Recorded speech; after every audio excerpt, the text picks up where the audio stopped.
el cuadrante de la izquierda superior es Wilmer Armando de Pablos, ¿no? Él es el diplomático, como ya hemos dicho, venezolano, en este momento se encuentra en Austria, y con él vamos a poder tocar estos temas debido también a que él es un comunicador político con una visión geopolítica, coordinador general para América Latina y el Caribe de Tesoro y Federación Internacional de Comunicadores Populares. Y ya saben ustedes lo último que ha pasado, ¿no? El 24, 21, 21, 23, 24, en Kazán, donde se había desarrollado esta última cumbre de los BRICS, donde Venezuela ha estado buscando, ¿no?, poder integrarse, y que hemos escuchado todos, por lo menos la noticia ha sido, que por la mano de Brasil, del Brasil de Lula, no se ha podido ingresar, ¿no? Esto nos ha dicho, pero ¿por qué? ¿Cómo así? No se supone que hay una alianza bolivariana, que tiene que haber una unificación, que tenemos que hacer causa común, algo raro. Entonces, para eso nos va a estar acá el compañero. Y bueno, también tenemos dos compatriotas, a César Erasmo, secretario, ¿no?, del proyecto Patria, que está en este momento en Cajamarca, sociólogo también, y al hermano Carlos Mamani Alea, que también es sociólogo, está en este momento en Rusia, en Moscú, llevando sus estudios para el doctorado, ¿no? Entonces él también es, pues, ahorita representante, digamos, o director del gabinete de reflexión crítica y estrategia del proyecto Patria, que es una especie de consultora, una organización que analiza estos temas, informa, comunica, educa a la ciudadanía y a la población sobre lo que está pasando, porque ya que este estado, el que tenemos, entrevistas completamente no lo hace, nosotros mismos tenemos que asumir esa tarea de autodeterminación. Bueno, ya hermanos, sin más preámbulo, mire, ya vamos 4 minutos. Lo que sí pedirles, por favor, que compartan el video, compartan la transmisión a todos los que se están sumando en este momento. Tener esta conexión es muy complicado. Yo me encuentro en Lima, Perú, hay hermano que está en Cajamarca, el otro compañero que está en Rusia, el otro compañero que está en Austria, así que para todo llegar a tener este espacio es bien difícil. Que valga la pena, compártanlo, divúlguenlo en todas sus redes, y no hay derechos de autor. Desde acá le decimos a cualquier medio de comunicación alternativo, independiente, popular, que quiera utilizar, ya sea todo el video o fragmentos del video, lo pueden hacer libremente, no se preocupen, acá nadie va a estar reclamando derecho de autor, así que divúlguenlo a más no poder. Bueno, dicho esto, comenzamos entonces. Wilmer, muchas gracias por estar presente el día de hoy, y bueno, te escuchamos tus primeras palabras, ¿no?, para ya introducirnos al tema. Sí, bueno, en principio darles gracias por la invitación a todos los compañeros, a César, a Carlos, a ti, Pavel, en lo que conocemos como Insurgencia Yachay Huasi, como tú la llamas, prensa alternativa o medio de comunicación autónomo y alternativo. Les saludo desde la ciudad de Viena, donde me encuentro, pero aquí en el espacio comunicacional saben que funjo como coordinador para América Latina y el Caribe de la comunicación popular, esta designación que me ha sido otorgada por Tesoro y por la Federación Internacional de la Comunicación Popular, por el trabajo que desde hace 6 años hago en el ámbito de la comunicación política con visión geopolítica. Es importantísimo recordar y destacar que el 28 de julio de este año, en Venezuela se celebraron elecciones presidenciales y que el presidente Nicolás Maduro fue reelecto por la mayoría del pueblo consciente, la mayoría del pueblo valiente, la mayoría del pueblo independiente y libre, con visión geopolítica, pero además de forma soberana, reeligiéndolo para el periodo 25. Es importantísimo resaltar que eran 2 las líneas fundamentales que el pueblo le da al presidente, entendiendo que el presidente Maduro gobierna, ¿sí?, sometido a la voluntad de nuestro pueblo, es decir, él gobierna orientado por el pueblo y no por las élites imperialistas o las transnacionales. Es realmente la primera gran diferencia que existe en nuestra realidad política. Una de las líneas estratégicas del imperio norteamericano era desestabilizar el país, y por eso los días 29 y 30, los 2 días siguientes, en julio, vimos a Edmundo González Urrutia, el candidato de la ultraderecha, el candidato de Washington, junto a María Corina Machado, aquella mujer que funge siempre desde la ultraderecha para desestabilizar al país. Hoy en día Venezuela se encuentra en absoluta paz, es decir, que el presidente con su liderazgo, no solamente mantiene la paz en Venezuela, sino en la región y en todo el bloque de América Latina y el Caribe, que además es designado y señalado por los bloques regionales como una zona libre de guerra, ¿no? También es importantísimo señalar en este concepto que el presidente tenía una segunda línea de orden estratégico que tenía que estar vinculada realmente con mantener a Venezuela en los BRICS y lograr la membresía que le daría su condición de miembro pleno.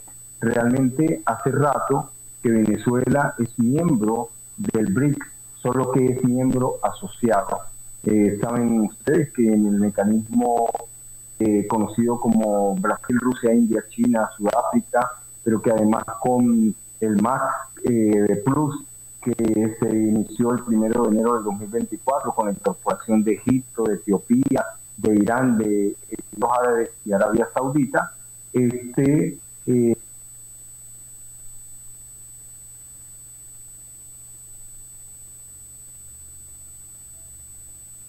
¿se fue el audio? Sí. Wilmer, tu audio está fallando un poco. La intención de ser miembro pleno del BRICS. Y esperábamos materializar dicha adhesión con el visto bueno de los 10 miembros que en este momento lo constituyen. Lastimosamente 9 de los miembros dieron el sí a Venezuela, pero fue Brasil, el gobierno de Brasil, fue el presidente Lula da Silva quien realmente no dio el voto favorable y se requiere el voto unánime, aun cuando el propio presidente el día de ayer en su programa llamado Maduro Más, que se transmite todos los lunes en la noche en la televisión nacional de Venezuela, explicaba que hasta el último momento de la votación el propio canciller le afirmaba que no iban a vetar a Venezuela, vetarlo desde el concepto que se maneja, ¿no?, del veto, para poder entender qué es el rechazo. Yo realmente, en lo personal, considero que no existe el veto como institución y como figura dentro del mecanismo del BRICS. Nosotros conocemos el veto que existe en el Consejo de Seguridad, que es realmente institucionalizado, y por eso siempre, en vez de hablar de veto, hablo de diferimiento, porque tarde o temprano es impostergable que la mayor economía con las reservas más importantes de petróleo del mundo, ustedes lo saben, 323.600 millones de barriles de petróleo, no son poca cosa. Después de Venezuela, Arabia Saudita, que tiene la segunda reserva, y de ahí hacia abajo vemos a Rusia con 80 millones, a la China con 25, a Brasil con 15 millones. Es decir, que la potencia con reservas petroleras más importantes es Venezuela, pero además de eso, somos la cuarta potencia de gas del mundo. Creo que hay un problema con el micro, o solamente soy yo.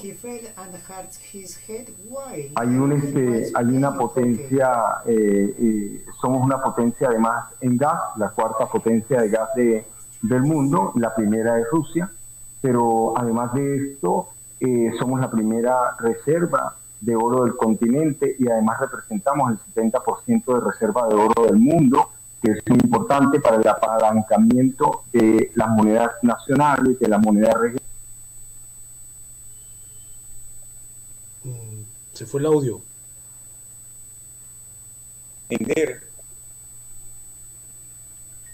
Wilmer. Brasilero y la delegación le quita prestigio en el sentido de las contradicciones que ellos tenían entre el verbo del canciller y la propia delegación, pero anoche lo aclaró el propio presidente de la... Creo que, sí, lo que pasa es que había un actor dentro de la delegación que era un bolsonarista y que ese actor estaba allí casualmente para impedir el ingreso de Venezuela. Lo cierto es que desde el verbo del propio presidente aclara a Venezuela no la veta nadie, realmente es imposible sacar a Venezuela de la ecuación energética cuando Venezuela tiene las reservas más importantes de petróleo del mundo. Entonces hay que saber hacer las lecturas correspondientes en ese sentido para, por supuesto, hacer un análisis estructural, un análisis geopolítico de cara a lo que significa el BRICS, porque estamos hablando del choque de dos modelos, estamos hablando del choque del mundo unipolar, estamos hablando del nacimiento del nuevo mundo multipolar, multicéntrico o pluripolar, porque entendemos que la hegemonía del gobierno norteamericano y de sus aliados se encuentran en un profundo declive, como lo vimos en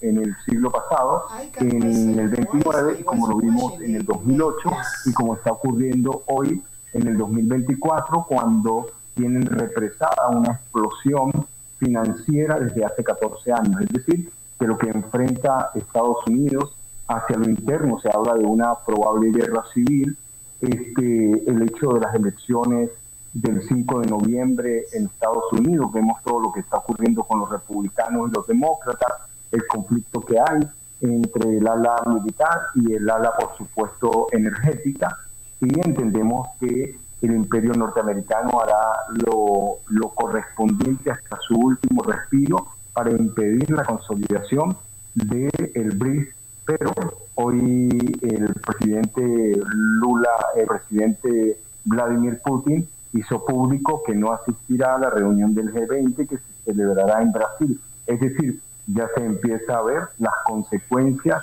de esta decisión del gobierno de Brasil, las consecuencias de esta decisión del presidente Lula da Silva, pero además es importante señalar, muy importante señalar, que el propio presidente Vladimir Putin en su intervención en la reunión bilateral que fue pública hizo referencia a que Venezuela, a que el gobierno que dirige el presidente Nicolás Maduro es un gobierno serio, es un gobierno confiable, y esa palabra es fundamental en el marco de las relaciones internacionales, en el marco de las relaciones bilaterales y multilaterales, porque por supuesto lo que se impulsa a partir de las relaciones económicas, financieras, culturales, sociales, de todos los frentes, es fundamental evitar el doble rasero, el doble estándar, porque eso descalifica la actuación de cualquier país en el ámbito internacional. Entonces, aquí lo importante es resaltar que esta reunión que se celebró en Kazán, en Rusia, nos muestra cómo este mecanismo llama a la paz, este mecanismo sentó actores como China y la India, que hoy retiran de las fronteras en razón de aquel conflicto, hoy se disipa, sentó a la India con Irán, entendiendo por supuesto que la India suministra arsenal militar a Israel, sentó por supuesto el llamado de forma unánime o el rechazo de forma unánime a este Estado de Israel en razón del ataque con todos sus 5 frentes que tiene abiertos en el Medio Oriente. Es decir, que la cumbre de Kazán nos deja una vista que debemos valorar por encima del hecho particular de la no adhesión de Venezuela como miembro pleno, porque son muy relevantes las situaciones que se presentaron y de mucho peso en el orden geopolítico y sobre todo de las relaciones internacionales de lo que ha sucedido allí, cuando hoy se suman 13 nuevos miembros asociados y por supuesto Venezuela aplaude de pie el ingreso de nuestros hermanos cubanos, del pueblo de Cuba y por supuesto de Bolivia. La dinámica en el ámbito internacional no es estática, es dinámica, es de constante movimiento, y en los próximos días, en los próximos meses, veremos cómo se dilucidan las situaciones que hoy parecieran adversas. Así se maneja la política, así se maneja el mundo multipolar, del que estamos nosotros, tenemos el privilegio de estar viendo el nacimiento de este nuevo orden que le hará contrapeso a esta hegemonía norteamericana, de sus aliados, por supuesto, Europa y Japón. Bien, bien, bien. A esto, Carlos, ¿qué le podrías de repente agregar mientras tanto? Bueno, en primer término, agradecerte, Pavel, por el espacio desde Moscú. En Proyecto Patria como director nos mantenemos y, en efecto, Lo primero que quiero decir es, me encuentro incómodo de que, como bien antes de empezar el programa conversaba con Pavel, que esta situación, este evento de talla mundial, que es un punto de inflexión en la historia de la humanidad, lo cual representa y significa los BRICS, la cumbre BRICS en Kazán, que se celebró entre este 22 y 24, haya sido prácticamente ninguneado en nuestro país por los grandes medios de comunicación, entre comillas nacionales, que de verdad no tienen nada, y que solamente si algo se ha hablado, solamente haya sido para hacer escarnio de este incidente, bueno, pues entre Brasil y Venezuela, ¿no? Ya como bien explicó Wilmer, ha habido todas unas circunstancias adversas para que Venezuela no pueda entrar, pero que eso, bueno, por inercia de la historia, Venezuela va a entrar. O sea, los BRICS básicamente son un nuevo formato, una nueva plataforma comercial de negocios y de también nuevo paradigma de relaciones internacionales. Grosso modo, vamos a decir que 5 siglos de dominio occidental están llegando a su fin. Las formas en las cuales se han interactuado las naciones, los estados, han sido de manera vertical, ¿no? Sanciones económicas, que muchos países todavía lo siguen padeciendo, invasiones militares, golpes de Estado, etcétera, etcétera, por decir algo. Ante ese tan apremiante, histórico, que lamentablemente nos ha postergado a los pueblos del sur global en nuestro desarrollo multidimensional, es natural la reacción que está teniendo el sur global al plegarse al BRICS, ¿no? Que es, para que los compatriotas que de repente no les queda muy claro, es la asociación económica, comercial, nuevo paradigma de relaciones internacionales más horizontal, ¿no? Superando las obsoletas formas verticales que ya mencioné, de asociarse para poder hacer negocios, nuevas relaciones internacionales, comercio, de una forma más conveniente para todos, más favorable para todos, más provechosa para todos, ¿no? Donde, como dice el presidente de China, Xi Jinping, el ganar, ¿no? Donde nadie se ve atrás y todos puedan ser, pues, vamos a decir, puedan usufructuar del desarrollo, ¿no? A la manera occidental, como hemos estado acostumbrados, ¿cómo era? O sea, uno pone 20% y el otro pone 80% y al final siempre ganan los que ponen menos, ¿no? Eso se está acabando, se está terminando. Por inercia de la historia, por inercia de las propias dinámicas internacionales, los pueblos del sur global, cuando hablo del sur global me estoy refiriendo a nuestra América de habla hispana, por supuesto, al África y a muchos países del Asia, ¿no? Que ven en esta plataforma la oportunidad histórica de interactuar bajo un nuevo formato de relaciones internacionales de mutuo beneficio, tan sencillo como eso de entender. Aquí no hay nada, no hay ningún secreto, ni tampoco hay que ser un genio para darse cuenta. Si hay un viejo orden internacional que está en declive, que está cayendo, que es como bien decía Wilmer, la unipolaridad angloamericana, anglosajona, que básicamente los últimos 200 años ha venido imponiendo y manejando las riendas de la globalización. ¿Por qué creen que el inglés se habla en todo el mundo? ¿Porque es bonito? No, porque ellos lo han impuesto. De manera, su imperialismo cultural a través de Hollywood, etcétera, etcétera. Eso se está derrumbando. Entre otras consideraciones, se está derrumbando porque Occidente ya no tiene capacidades, vamos a decir, físicas, materiales, para sostener esa hegemonía, ¿no? Si algunos países fueron más importantes que otros en términos de poder, de peso específico, fue por las capacidades industriales. Esas capacidades industriales que alguna vez tuvo Occidente se han trasladado al eje de poder que ahora es el espacio euroasiático, para no hablar de bloques, el espacio euroasiático. Ese espacio euroasiático está encabezando, con China, con Rusia a la cabeza, un nuevo orden mundial donde, como lo diría también, seguramente lo conocen, el maestro argentino Atilio Borón, un mundo post-hegemónico. Y como lo diría el profesor Alexander Dugin, cual conozco y tengo el honor de haber prologado 2 libros, modestia aparte, también nos habla de un mundo multipolar, es decir, de múltiples polos de poder, de múltiples polos de influencia, donde nuestra América, teniendo pues los gobernantes, los líderes a la altura de la circunstancia, pudiera también conformar un polo, ¿no? Y dejarnos pues de todas estas rencillas que hemos tenido y que, bueno, pues lamentablemente en Kazán se ha visto un poco con esto de Brasil, ¿no? Ahora, ¿Por qué nos conviene a los países del sur global ser parte? ¿Por qué conviene al Perú? ¿Por qué conviene a Latinoamérica? ¿Por qué conviene a Venezuela? Etcétera. Porque justamente nos posibilita, como vuelvo a repetir, una nueva forma de interactuar, una nueva forma de hacer las relaciones internacionales, al margen de las perspectivas neocoloniales, coloniales, que aún mantienen aquellos que dicen y que hablan de la libertad, de la democracia, de los derechos humanos. ¿Y cuáles son sus derechos humanos? El genocidio que está viendo el Gaza y que solapan. ¿Cuáles son sus derechos humanos? El conflicto en Ucrania que ellos mismos han generado y que también solapan. Y eso es lo que estamos viendo y eso es lo que se va a ver en Taiwán. ¿Por qué? Todo imperio muere matando, ¿no? Como dice el dicho. Esto le pasó al imperio británico, que son los antecedentes más próximos del actual imperio en decadencia norteamericano. Pero, como decía este gran pensador Carl Schmitt, el mundo siempre será más grande que Estados Unidos. Y eso lo estamos viendo. O sea, Estados Unidos es un país jovencísimo, tiene 300 años. ¿Cómo es posible que un país que tiene 300 años le venga a imponer al mundo cómo se tienen que hacer las cosas, cómo se tiene que comerciar, con qué? Eso es su libre comercio. Ahí uno se da cuenta, ¿no? La realidad devela las ficciones. Las ficciones se develan justamente en la realidad. Ellos nos hablan de libre mercado, de libre comercio, pero esto se acaba cuando hay un enemigo, hay un patito feo, digamos, se llama Rusia. Bueno, a los europeos, ¿qué le dijeron? Con especial mención a Alemania. No les compren gas, no les compren petróleo, ellos son los malos. ¿Cómo le está yendo a Alemania? Ahora ya la ex locomotora europea, de la economía europea, están en declive. Europa es un espacio que no tiene política exterior propia. Tuvo su protagonismo hasta la Segunda Guerra Mundial y a la actualidad, lamentablemente, por no tener política exterior propia, por no decidir su destino, con quién negociar, con quién hacer el bendito libre mercado, está como está.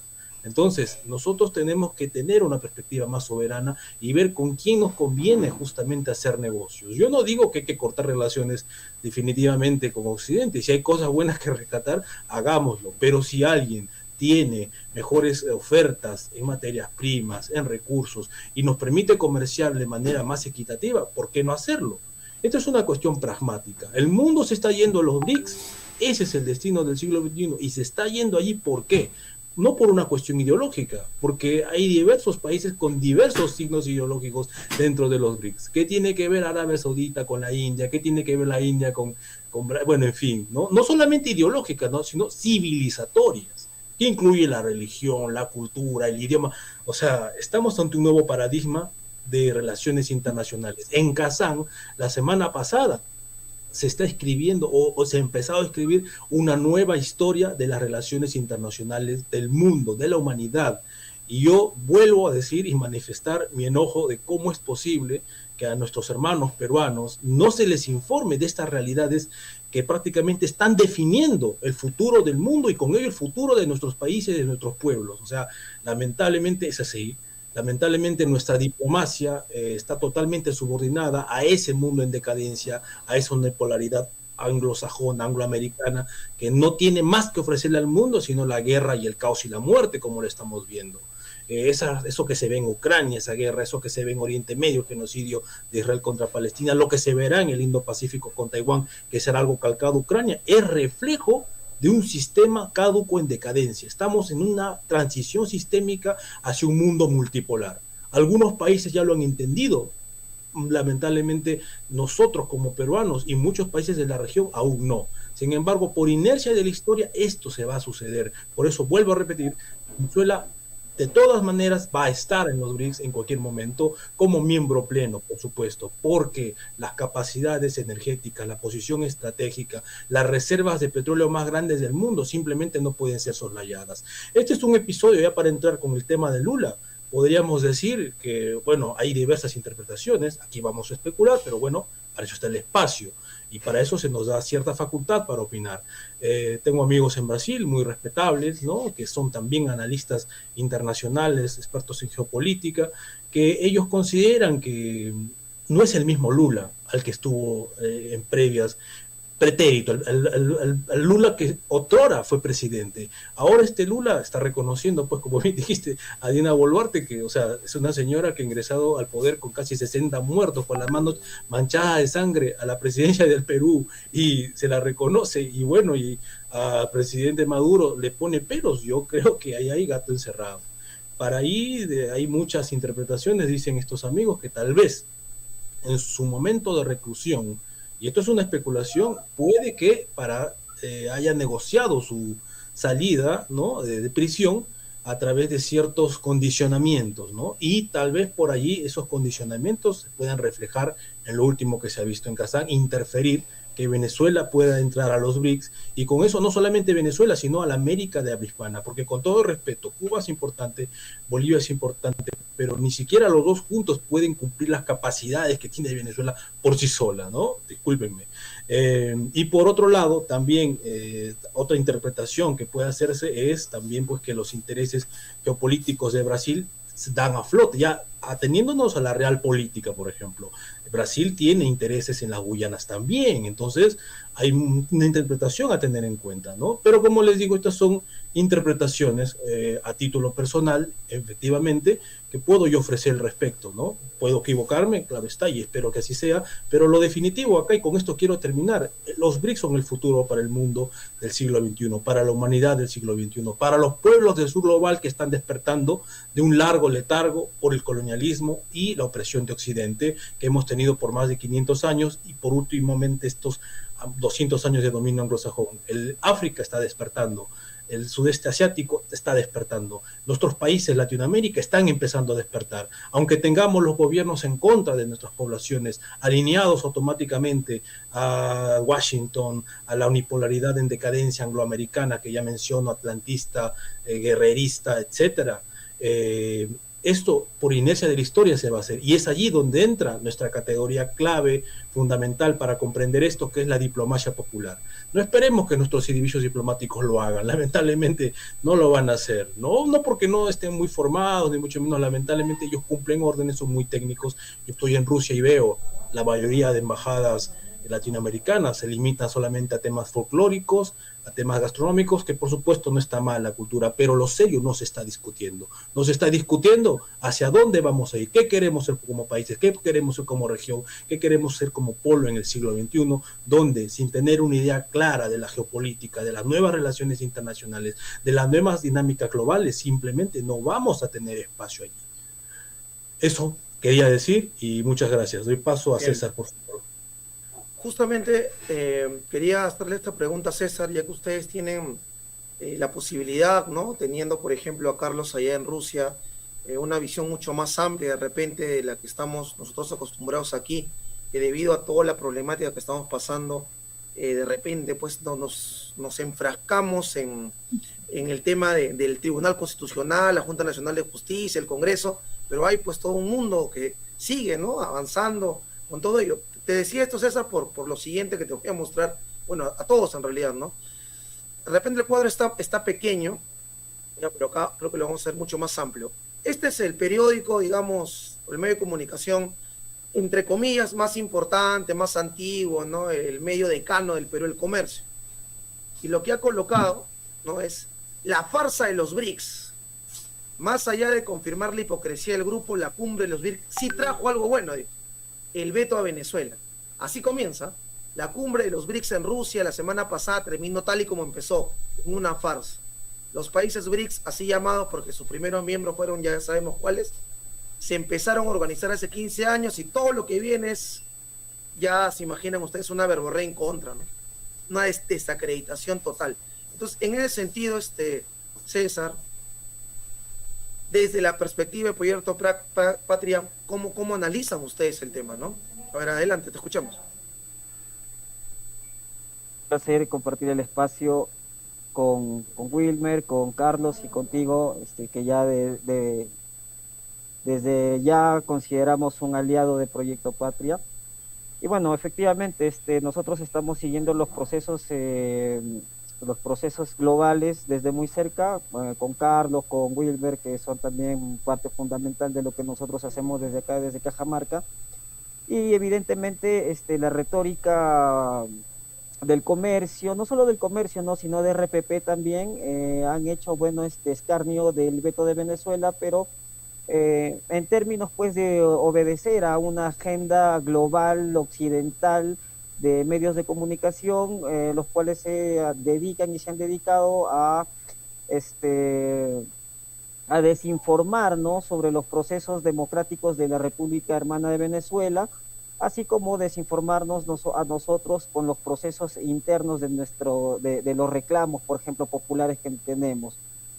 Yo quiero indicar también que el Perú, constitucionalmente, jurídicamente, legalmente, inclusive en términos de gestión de recursos, en gestión del Estado, obedece pues a una jurisdicción, a una jerarquización internacional de su jurisprudencia nacional, que está regentado pues por estos organismos internacionales que operan en esta parte del mundo, como son las Naciones Unidas, el Fondo Monetario Internacional, el Banco Mundial. Estas organizaciones con sus aliados y con sus representantes de la Organización de los Estados Americanos, de la CEPAL, ¿no? Y de todas esas ONGs que son financiadas pues por estos grupos, esta élite globalista de Washington, construyen, ¿no? Construyen las posturas tanto políticas, las posturas jurídicas y las posturas económicas de nuestro país. Entonces nosotros ingresamos al neoliberalismo norteamericano en el primer gobierno de Fujimori, lo cual ha permitido, ¿no?, que este neoliberalismo se vaya desarrollando en el país durante los últimos 30 años bajo un esquema internacional que ha puesto presidentes y que ha generado corrupción, ha generado estados fallidos, ha generado toda una merma en los intereses nacionales que ahora se ven os lo podemos palpar en las proclamas que tenemos, ¿no?, de una nueva reforma constitucional, en las proclamas que tenemos contra la delincuencia, en las proclamas que tenemos contra esa práctica política de los partidos que terminan siendo financiados por un lado por el narcotráfico y por otro lado por las instituciones gubernamentales internacionales que respaldan pues a este hegemón norteamericano. Digo esto porque las proclamas populares que tenemos no son proclamas que vayan en contra solamente de la Constitución, en contra de los congresistas o en contra del modelo, sino que son proclamas que se van en contra de esta gobernanza unipolar de Washington, que son las que al final dirigen las directrices económicas, políticas, culturales, sociales y de gestión de los estados dentro de nuestros países, ¿no? Quiero decir que las justas proclamas del Perú que se han visto, que se han evidenciado en las marchas en contra de Dina Boluarte con los 60 muertos, en las marchas en contra de Merino, donde hubo fallecidos también, y en las consecuentes marchas que ha habido, son proclamas que obviamente se refieren al cambio constitucional, pero que están evidenciando la necesidad de un cambio, de un modelo, de un paradigma político de las relaciones internacionales y de la seguridad financiera que el pueblo exige, ¿no? Y esto se ha visto bien plasmado en la declaración de Kazán, en donde uno de los puntos es justamente eso, ¿no? Que se reforme el Consejo de Seguridad de la ONU, ¿no?, que se reforme el sistema internacional del comercio exterior, que se reforme las posibilidades de ejercer soberanía a través del comercio exterior con los recursos que nosotros como naciones soberanas tenemos. Ya lo mencionó nuestro compañero venezolano, el gran potencial que tiene a nivel de recursos no va a ser dinamitado por un veto de un país del cual podemos especular su situación actual en cuanto a negociaciones dentro de esa jurisprudencia internacional que lo encarceló, ¿no? Es algo ilógico pensar de que la opinión de un país va a vetar a una nación que prácticamente en el futuro va a movilizar al mundo junto con las otras naciones que tienen los recursos más amplios, ¿no? En la cual también entra la categoría nuestro país, ¿no? Nuestro país tiene reservas de oro, reservas de litio, reservas de cobre que son sumamente importantes. Recordemos que en Cajamarca se encuentra la cuarta minera más grande del mundo, que tiene financiamiento o capitales del Fondo Monetario Internacional, del Banco Mundial, y que su concesión se dio gracias a un proceso sumamente corrupto direccionado desde Washington con empresas obviamente de este bloque, ¿no?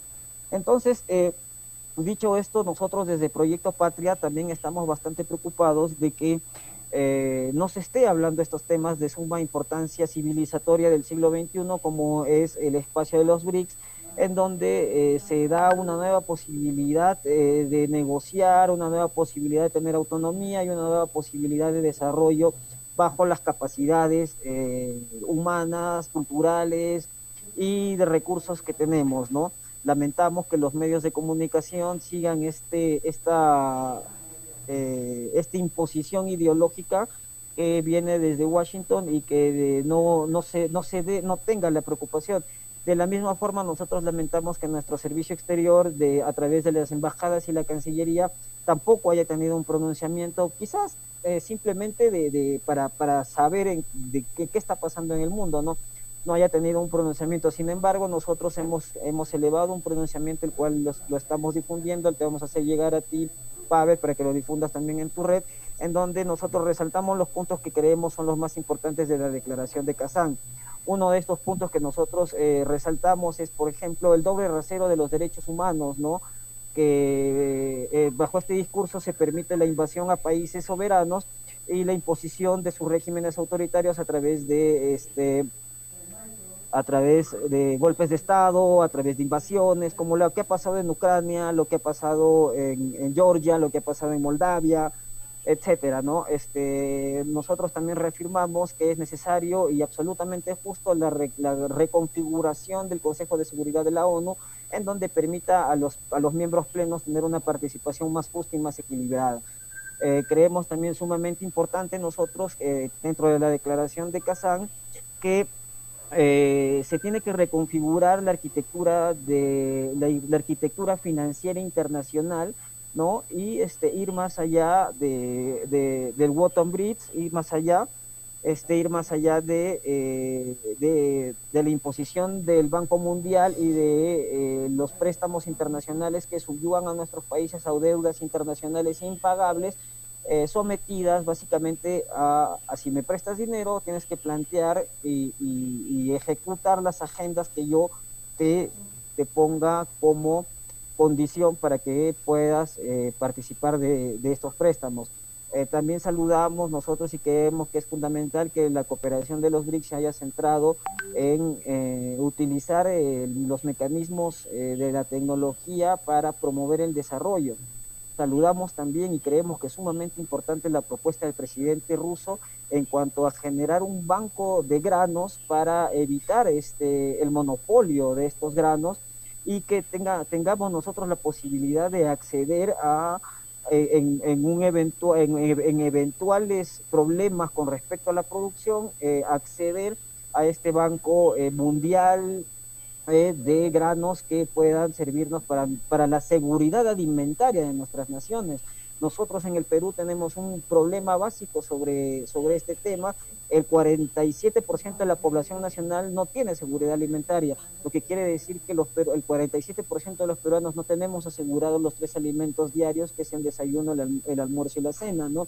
Y no solamente eso, sino que Cajamarca, en este tema, por ejemplo, nosotros tratamos de engarzarlo con las propuestas de los BRICS. Cajamarca es la tercera región con niveles más altos de desnutrición y de anemia en todo el país. Entonces, nosotros vamos engarzando nuestras problemáticas locales, nuestras problemáticas regionales con las oportunidades que brindan el espacio, en este caso de los BRICS, como por ejemplo también la protección de los derechos humanos, la seguridad de los civiles en los conflictos, en las guerras impuestas también por Occidente, no tanto en el Medio Oriente, bregar por una seguridad humanitaria en cuanto a los civiles en esta descabellada guerra en Gaza, así como lo es en África y en Ucrania, ¿no?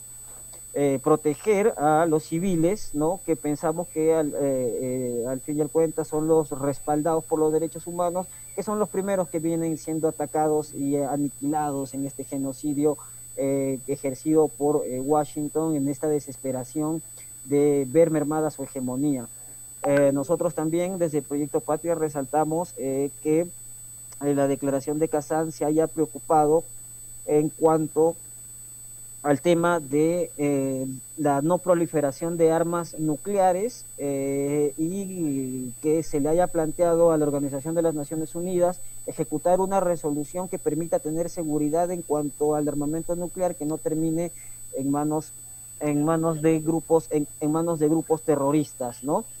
Saludamos también esta propuesta dentro de la declaración, así como también esas decisiones unilaterales del Occidente que censura espacios como estos, que censura las oportunidades que tenemos de, a través de nuestro marco teórico de la diplomacia popular, poder tener nosotros este tipo de encuentros, no solamente con diplomáticos, como es el caso de Wilmer, o como espacios populares de comunicación, como es el caso de Pavel, sino con espacios de organizaciones sociales del siglo XXI que estén también trabajando por la configuración de un mundo más justo y multipolar.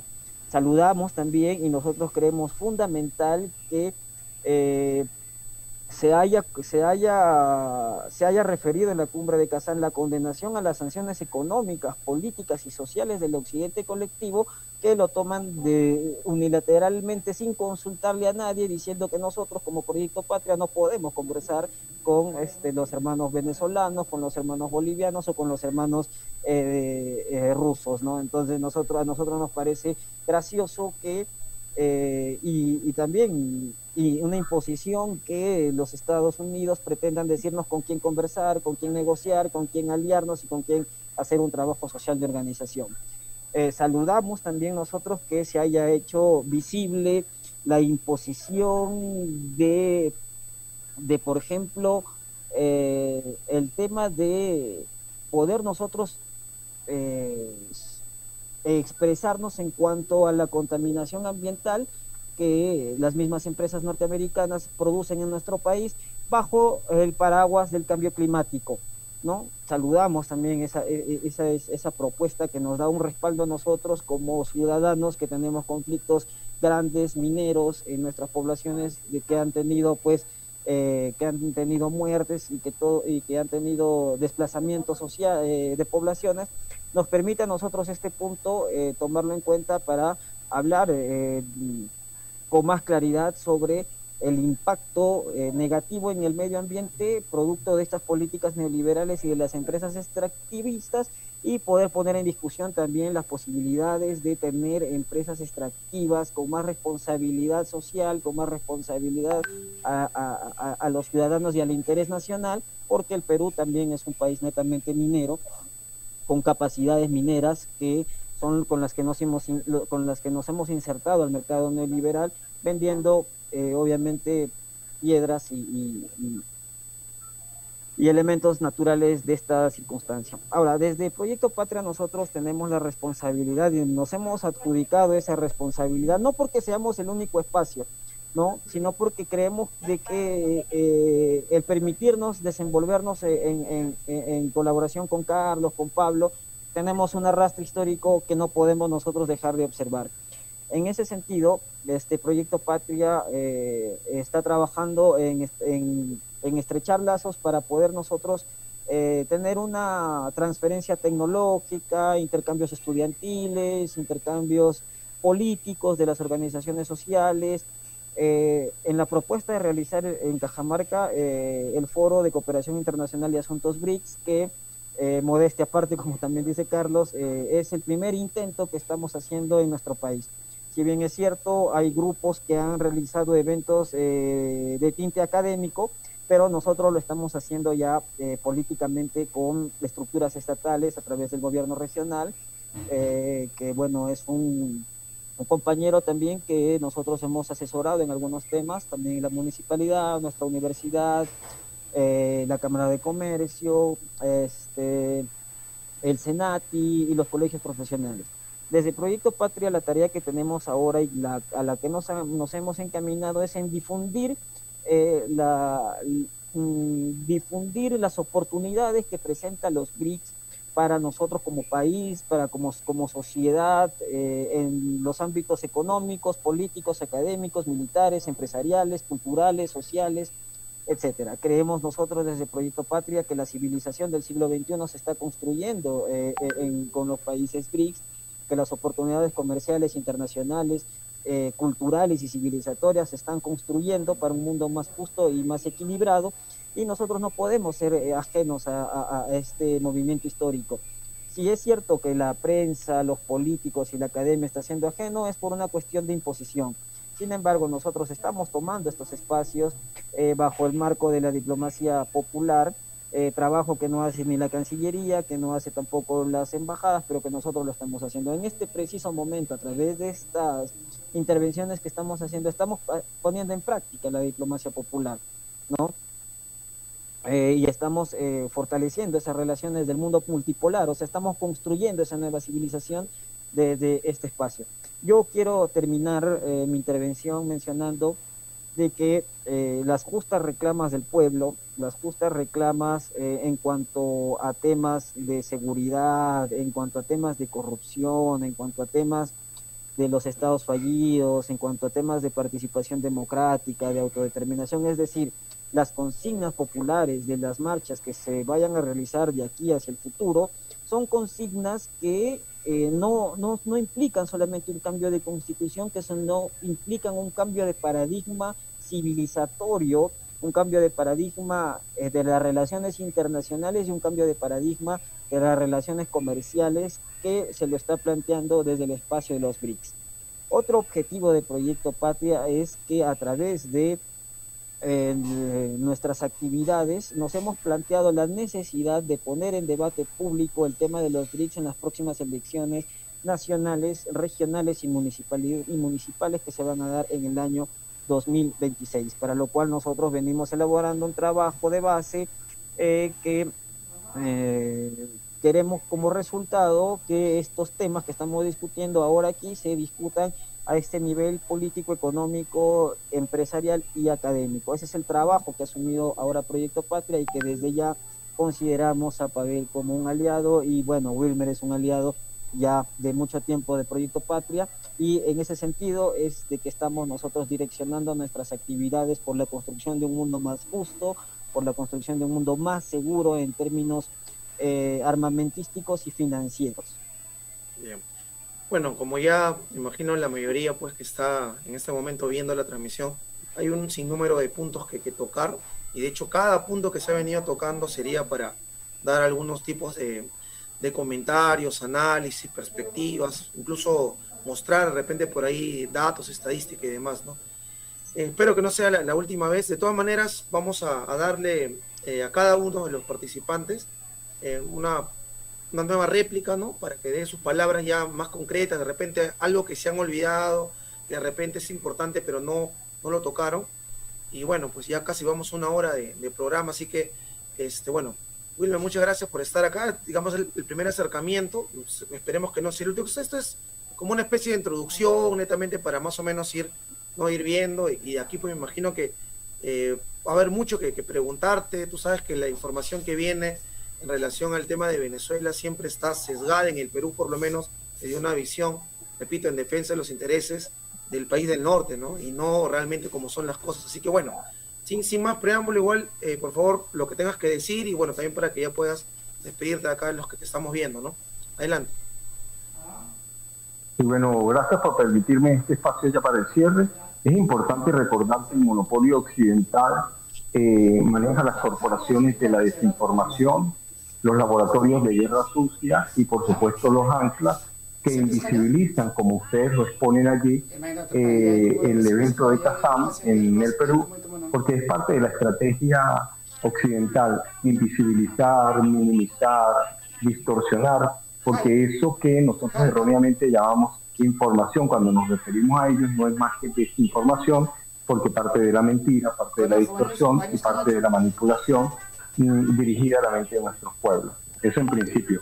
En segundo lugar, César hizo un comentario muy importante cuando se refería a las estructuras del derecho público internacional muy desprestigiadas hoy en día, Naciones Unidas, una de ellas, por ejemplo, que no solamente es instrumentalizada, sino que además el mundo entero sabe que es financiada por Estados Unidos, por Canadá, por el Reino Unido, Italia, Francia, Alemania y lastimosamente por Israel. ¿Cómo no podría responder a sus propios intereses? Pero hay un contrapeso que tiene que ver con el BRICS, la OCS, la ASEAN, Mercosur, el Alta TCP, la CELAC, entre otros. Cuando ponías el titular, me reía porque la farsa del BRICS no es tal farsa, es el nacimiento de las nuevas estructuras del orden multipolar, multicéntrico y pluripolar, del que nos habló el comandante Hugo Chávez hace más de década y media. Es decir, desde el 98 a su llegada al 99 nos habló de un nuevo mundo, y por eso su relacionamiento de inmediato con el nuevo orden mundial. Es importantísimo señalar que Venezuela es miembro asociado del BRICS, ¿no? Es decir, nosotros somos parte del BRICS. Pero es que no solamente somos parte del BRICS porque el mecanismo nos aceptó, es que cuando nosotros analizamos los principios rectores de este nuevo relacionamiento del orden internacional en lo económico y en lo político, hay que citar al presidente Nicolás Maduro cuando dice que nosotros pertenecemos al BRICS de hace 200 años. Cuando nosotros analizamos y estudiamos la doctrina bolivariana, vemos que los principios rectores de ese derecho internacional público del que nos habló nuestro libertador Simón Bolívar no dista de los principios que hoy acompañan a estas nuevas estructuras como el BRICS. Y también es muy importante a los efectos del cierre para responder la gran interrogante, ¿no? ¿Realmente atacó Lula da Silva y el gobierno de Brasil a Venezuela? La primera pregunta que habría que hacerse es, ¿realmente fue a Venezuela o fue un ataque directo al nacimiento de una nueva época, de un nuevo ciclo civilizatorio en cabeza del organismo o el mecanismo más importante del nuevo orden mundial, al BRICS? ¿Qué consecuencias traerá esto para el gobierno de Brasil? Que hoy vemos en las noticias en el mundo entero ya el rechazo, o mejor dicho, puesta en los medios, de que el presidente Vladimir Putin no acompañará al G20 en Brasil. Ya esta es una forma de respuesta. Y además de eso, recordar y preguntarse, ¿realmente atacó solo al BRICS o atacó a América Latina y el Caribe? Hay que ver los pronunciamientos que han sido emitidos.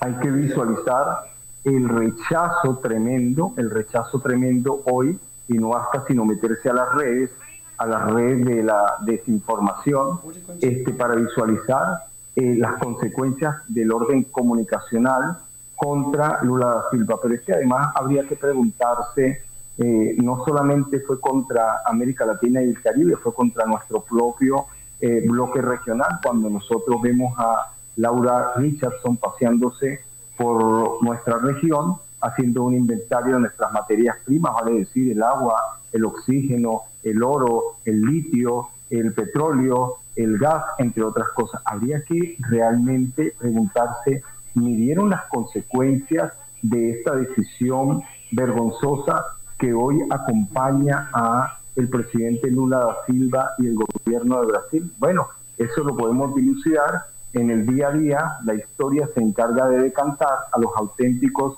e inauténticos en los procesos de revolución. Muchísimas gracias, de verdad, Pavel, por la invitación. Complacido y enaltecido, además honrado de acompañar a César y a Carlos, que siempre están en este trabajo de la comunicación política con visión geopolítica, en mi caso particular, como coordinador general para América Latina y el Caribe de Tesoro y de la Federación Internacional de Comunicadores Populares. Yo siempre voy a atender todas las comunicaciones, por supuesto, de la Patria Grande. Un abrazo en la distancia. Bien. Muchísimas gracias, William, por tus apreciaciones, tu conocimiento. Bueno, nuevamente, ¿no? O sea, la narrativa que se tiene acá es lamentablemente bajo el control, repito, del imperialismo. No quiere otra. Entonces, el tener de primera mano lo que tú mencionas nos va a ayudar muchísimo. Te digo, espero que no sea la primera ni la última vez.